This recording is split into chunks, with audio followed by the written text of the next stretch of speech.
We will find out what the UC Regents think of UCLA leaving for the Big Ten soon. Cam Akers returns to practice for the Rams. Reunited, and it feels so awkward.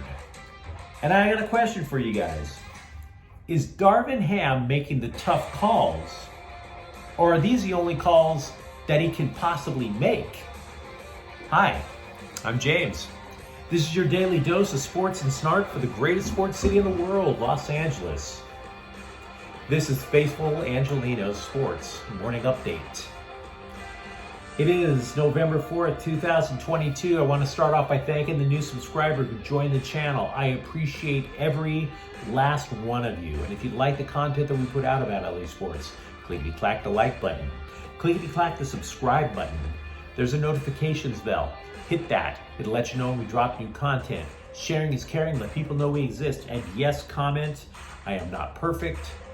I am painfully aware of how I am not perfect. So before we go through the news and notes from around LA, quick look at the scoreboard. Last night, over in Chicago, Jonathan Taves scores a winner in overtime. Blackhawks 2, Kings 1. Meanwhile, today, switching over to the NBA, Utah is going to be at Crypto.com Arena to face the Lakers at 7:30 p.m. The Lakers are on a 2-game winning streak, and I'm starting to wonder if Lonnie Walker could wind up being the third scorer the Lakers desperately need. He's averaging 16 points a game. It's not going to be earth-shattering, but it is something.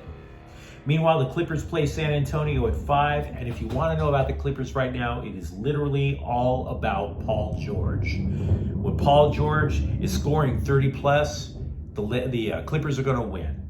The Clippers' losses, though, he's in the low teens, so it's literally as simple as that. One other item to get to, a little clarification before we get to the news and notes. It's an error. It's a mistake on my part. I accidentally posted an incorrect football preview while I was on a plane flight coming over to work. The Chargers preview was posted. I incorrectly labeled it the UCLA preview. Now, the UCLA preview is on there now if you want to take a look at it. But just to make sure, that's on me. Made a mistake. I labeled the wrong preview for the wrong team. My bad.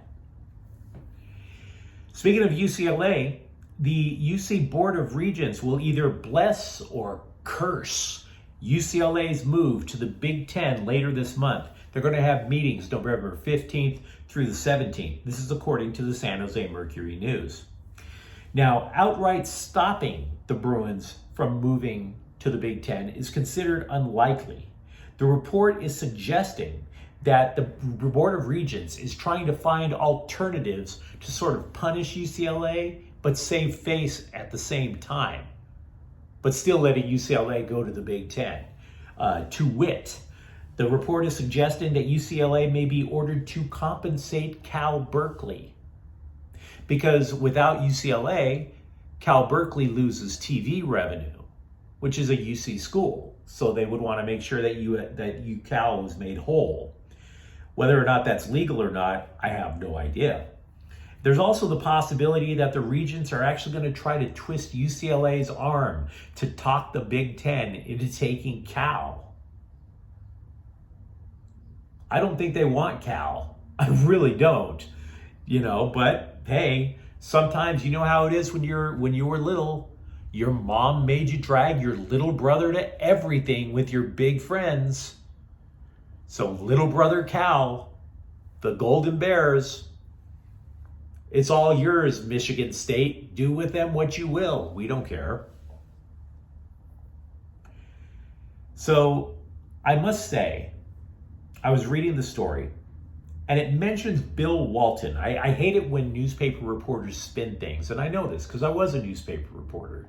Sometimes the spin is obvious. The story mentioned Bill Walton, and Bill Walton is a UCLA legend who doesn't want the Bruins to move to the Big Ten, and he is supposedly backing everything that the commissioner of the Pac-12 wants. Oh no, they should totally stay in the Pac-12. But what the article didn't mention is Chip Kelly, the current UCLA football coach, who is absolutely being forthright The Pac-12 is screwing UCLA with Pac-12 After Dark. No way to do decent recruiting. Lowered revenue. No exposure for their prime athletes. Zach Charbonnet could be considered a legit Heisman candidate if UCLA's games didn't start at 10:30 p.m. East Coast time. So yeah, UCLA's football team, and I'm sure some of their other teams, would definitely want to be in the Big Ten. Cam Akers has returned to practice for the Rams. Yesterday was his first practice with the team since week 6.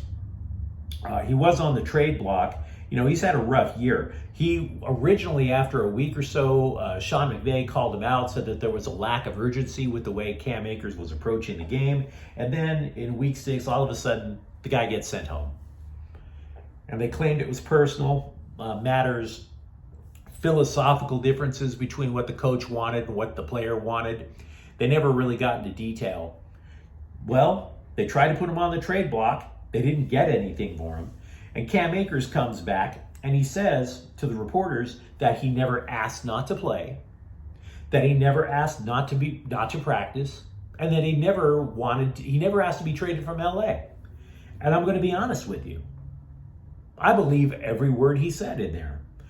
There hasn't been a single report of Cam Akers trashing the Rams, trashing Sean McVay, trashing his O-line, trashing his quarterback, trashing anybody in blue and gold. So in this case, I want to give him the benefit of the doubt with one caveat. Dude, you only have 151 rushing yards and 1 TD. You're averaging 3 yards a carry. So I appreciate you being honest.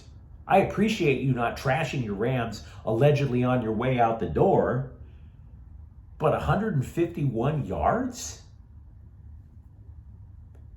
Dude. PU. The press is praising Lakers coach Darvin Ham for, quote, making the tough calls. All the NBA columnists are really rushing to have Darvin Ham's back. Man, he knows how to make the tough calls and stick to them.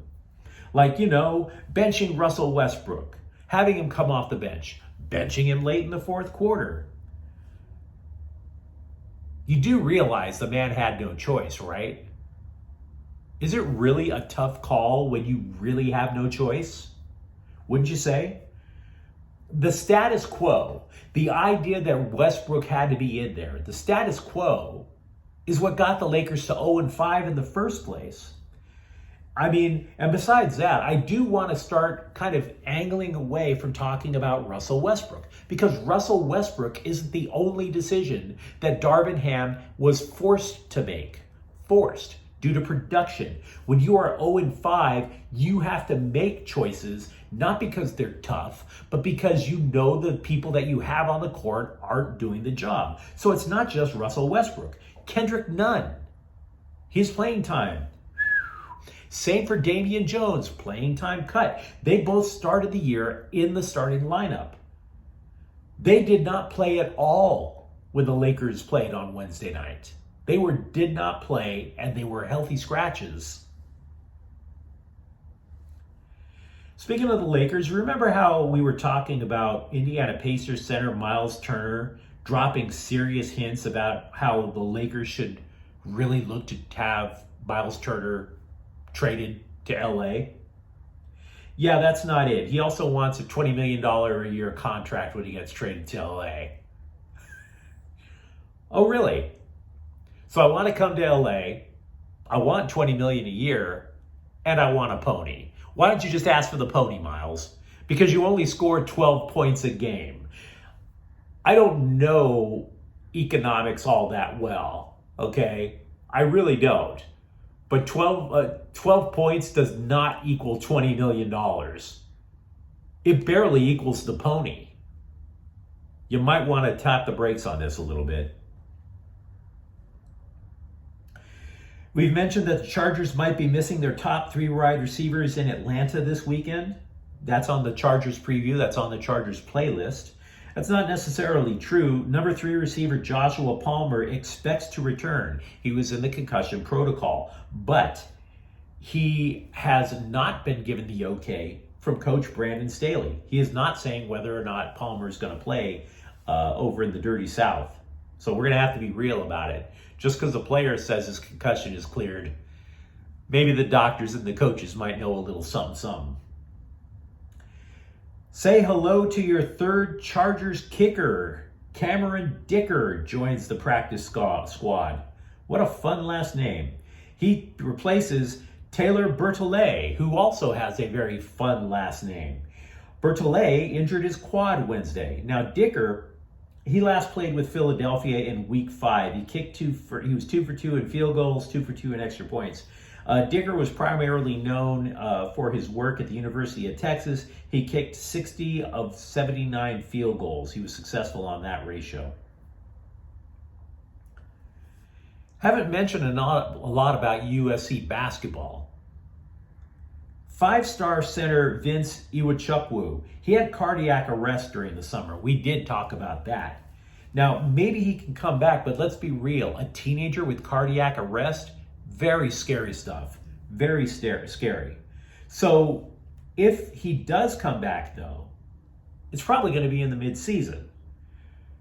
But the Trojans, they got games to play like now. Their season actually opens apparently next week. They play Gulf Coast College or something like that. I'll have to look it up. Gulf Coast College of the Blind, or the one-legged sisters of the Worthless Miracle. I don't know.